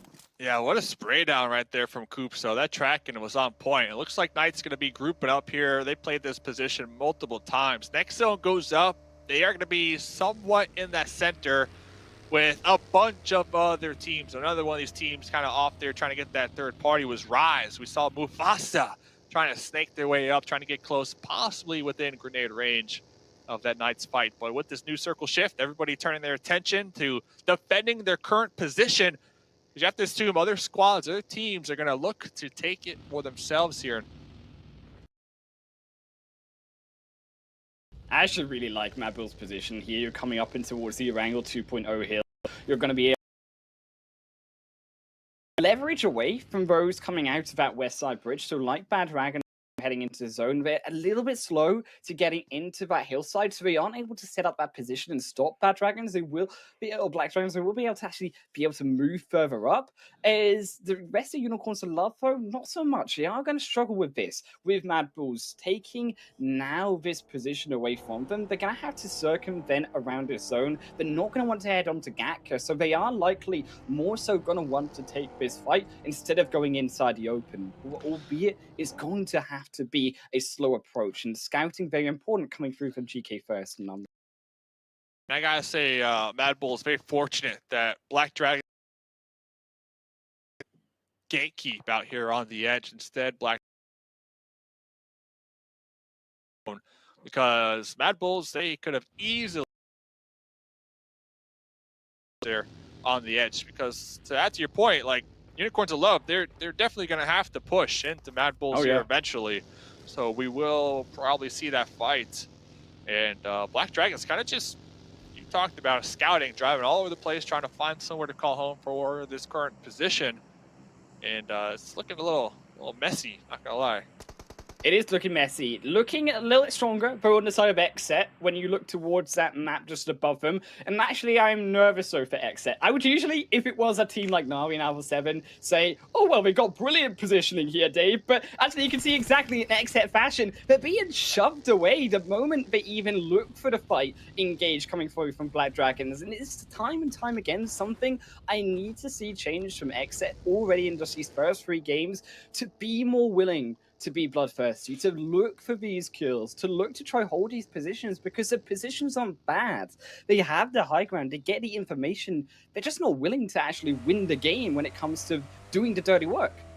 Yeah, it is early game, so it looks like X said they're all kind of split up, just trying to gather as much intel, right, as possible. But as we see, if you are solo out there on your own trying to gather this information, all it takes is the enemy team to spot you and be like, hey, they are alone. Let's concentrate. Let's try to take them out. So there is definitely a risk versus reward there. And we did see X trying to pull back group up. But talking about information, they were able to gather the fact that there's this team down there, Black Dragons. And I see J7 gathering some intel. Hey, there's another team out here to the west, which is going to be Footballless. Doesn't even matter, though, because next zone goes up. Looks like Xset, looks like Unicorns of Love, Mad Bulls, everybody that was out here kind of driving near each other, flexing out, possibly on the verge of taking the fight. Doesn't even matter, because everybody on that west side, they got a new issue to deal with, and that is trying to breach their way in through near Pachinki with this new circle shift. Where it seems like Alpha 7, right, they're going to head in from the north side, they're going to be super comfortable in Rolls Hawk, but when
stopping you. Talk about stopping.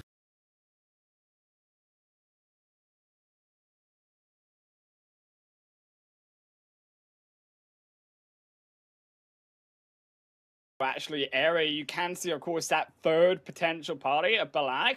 But it's excellent then deciphering and vision control from Black Dragons, because the often problem is when you look towards Picardo is getting out of Picardo, right? Because it is in a bowl. You do have teams that can potentially circumvent around you. So when you look also towards the fighting going on in here, I want it to be a little bit speedier. I'm concerned as his zone, because it has come through from the south side and that southeast, you're going to see a lot of these teams like Alpha 7 from El Pozo, like these teams over in Happy End of the Passon, roaming their way around Picardo, and you're then going to have a lot more difficult of a time getting out of this compound yourself if you don't finish up these fights or you don't decide just to leave. Exactly. But even on the side of Hacienda, there are a couple of teams that dropped there.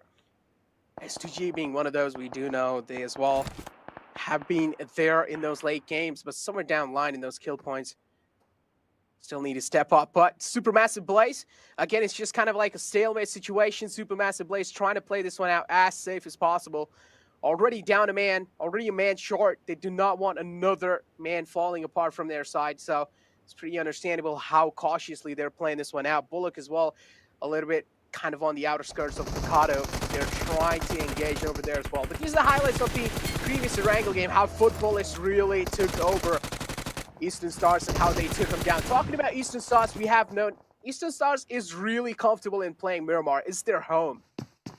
Oh, it is their home. I mean, you look back towards PL Arabia's Necro before they moved over more towards the European side, and they were winning 3 out of 4 games, 4, 5 games in a row on Miramar. Chicken dinners, big fat kills. This is where actually Eastern Stars grabbed their points in previous tournaments, and I'm assuming that we are going to see the same already, judging by the fact that Eastern Stars have taken 1 out of 1 game so far out of Miramar, in the way in which they play more towards these control of the circles, more towards waiting on everyone to come in around them and sniping them out because they have the better positions, because they can take those fights better than their opponents. Exactly. Circle, as I mentioned, Los Leones was kind of like the central part of the circle. Knights, they dropped in there. They don't really need to move that much. They can just try to adjust a little bit around Los Leones. At the other hand, 87, which is Add-On Esports, had a pretty interesting previous game. And heading inside this one, I don't really know what their mindset's going to be. Again, getting back to this fight, though, Black Dragon, I do like what they're trying to do. They're trying to make some unique angles on Supermassive Blaze. They're trying to find some off angles onto them, but Supermassive Blaze, they're well aware of what Black Dragon is trying to do here. Kef is the man in the clotheslines. The rest two are all the way in the back. If Black Dragons try to overextend themselves, if they overexpose, I'm pretty sure the guys in the back will try to take care of the guys on top. Oh, but they've been spotted. That secrecy is now no longer there, and Black Dragons don't know what's up. They know that the party is going to be elsewhere, but with, of course, those other players left outside, Supermassive Blaze looked to be rushed down, but I think a little bit too eager from Black Dragons. They did lose 1 because he didn't go in as a team. I liked the idea, though. They spotted that there were 2 players outside of Picardo in that casino. They knew that there wasn't going to be a full squad. They have to be more custom because they are, of course, they have been slow on these fights. You can see that there are multiple of these other teams roaming around in towards Picardo, like we mentioned, Al7, but also like Footballers, S2G, some of these teams now approaching around Graveyard, making it difficult because this is the way that, of course, also Black Dragons want to rotate out in towards this Graveyard. Like found spaces before heading further in the event of that more southeastern zone towards Los Leones, which coming into that area, particularly from the west, is all but very difficult on those flats. Xset spotting that rotation out from Unicorns Aloft. Fresh is the man, taking a couple of shots himself. Still going to be making out pretty. Polo in this fight does have a little high ground over GK. GK deciding to back off, pretty wise decision from his side. But yeah, also going to talk about the instant thirst coming in from the side of Supermassive Blaze in that Picado region. Black Dragons are definitely not going to be happy about that one because the rest of the players were right there to provide that backup. But that insta thirst coming in from the side of Supermassive Blaze, that tells us that Supermassive Blaze is pissed. And it's sort of these points, right, that you're looking to try pick up. You're looking to try and make these niche opportunities and get these points on board if you're Supermassive Blaze. You've already, keep in mind, playing from behind in Group E. You've got to pack up these points quickly. And actually, as a result, Black Dragons, they are trying to pack away those Supermassive Blaze into their suitcases. And unfortunately, I don't think they're having any of it. They didn't strike those kills just yet. But they definitely are trying to send those grenades in, almost sniping down another, but not quite enough. You have to also look, though, at that sound cues. Look at who's coming in from behind. None other than those who need the points most in bottom position. Footballists here who are looking to try third party this fight and pushing their Black Dragons further back. Exactly, it's a 2-1 split. As you mentioned, there's also a third party coming in through. Black Dragons, they need to be careful about this one. Footballists just straight up heading in this fight. They might have a little disadvantage though, and yes, loots go down. Footballists, that's quite a questionable way to challenge this fight as well. Black Dragon playing that out beautifully. They didn't really have a lot of intel to work around with. All they were working around were those gunshots, and this is what lack of information causes off, and well, they had to pay it off. You got to think of it like chess here, Necro. Footballers, they weren't looking at their player frontlining going in. There was no one to back them up, no one to punish. It was a free kill gift over to Black Dragons. You can actually see as well, Golden is on further scouting duty in actually Picado itself, so does have that high ground, and that's the information that is being given for Black Dragons. So crucially was why they were able to then pick off that kill and now able to circumvent back with a buggy, crucially also keeping that buggy in tank, not letting it be naded in such a position through from Supermassive Blaze, secures them that way out of this fight. Look at that insta cover fire from Golden as well, just making sure his teammates are being safe with that rotation. But here comes an aggressive push. Oh no, actually Mythic pretty safe in that position, but not anymore. Gets ran over by Trigger there. Pretty wicked move coming in from this man. Furious Gaming again looking pretty good to start a day off on the map of Miramar as well. Of course, they won that previous game. They are looking pretty good. And as we talk about, we're pretty much deep inside the day as well. So I'm expecting all these teams, I'm expecting the jitters to go away. Really, though, also I'm expecting those nerves to actually increase, of course, if you are one of these teams who need those points. Of course, as 2G you need, but you're looking also to Unicorns of Love, right? Of course, playing their final game of the day. They're not playing alongside Mad Bulls as well, that fifth game. They're going to sit out in the first game tomorrow as well. So you are really hoping to try pick up these points here if you're one of these teams playing in Group C, because some of them, they haven't been doing that so far, and you're going to then have a lot of pressure relying down upon you to make that then happen suddenly in those final four games, which you don't want. You want that leeway, you want that sort of cushion of points coming into those final four games. Exactly, always do want to have that safety cushion. Always need to be consistent. Talking about consistency though, A7 is one of those teams that has been pretty consistent throughout the day. Looking pretty solid inside this one. Eastern Stars, a little spread coming in from their sides. They do realize there is Besiktas right in the front lines, but still taking things pretty cautiously up till now. A7 as well, as you can see on the map, they're taking that late rotation in the zone, but next Ria is the team that they might just clash against. What do you think, so? I'm thinking I'm having PTSD right now, Necro. You know why? Because there are so many zones. I think it's a curse, to be honest with me, at this point. But go at Miramar's Los Leones. We had, I think, in a previous tournament, one situation, Necro, where I managed to make a zone go to Los Leones 6-7 times in a row that we played on Miramar. So to see it go again, no surprise. I'm also very familiar with this situation, shall we say. And you're looking, of course, towards actually Knights who are in this more western side, who have actually the control of the more difficult entrance in onto Los Leones. I think if you're coming in from the east, it is slightly easier.